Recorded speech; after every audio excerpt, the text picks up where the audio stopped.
నీతికి క్రమశిక్షణకు బాధ్యత వంటి గుణాలను పెంపొందించేదానికి ఈ స్వామినారాయణ స్కూల్ని ప్రారంభించడం జరిగింది.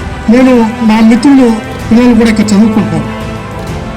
నేను అడిగా, ఇంత దూరం ఎందుకు ఈ స్కూల్లో మీరు జాయిన్ చేశారు, ఇంకా స్కూల్స్ ఉన్నాయి కదంటే వాళ్ళు చెప్పింది ఒకటే, అక్కడికి వెళ్తే పిల్లల్లో పరిపక్వత పరిణితి పెంపొందించడం జరుగుతుంది.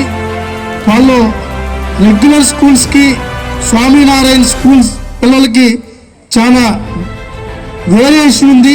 అట్ ఎ టైం వాళ్ళకి వీళ్ళకి చూస్తే ఆ క్రమశిక్షణ కానీ బాధ్యత కానీ కుటుంబ సభ్యులతో మెలిగే విధానం కానీ ఆధ్యాత్మిక చింతన కానీ అది ఊరికి అందని క్లాసెస్ అక్కడ జరుగుతున్నాయి. అందుకే మేము అక్కడ జాయిన్ చేసామని కూడా చెప్పారు.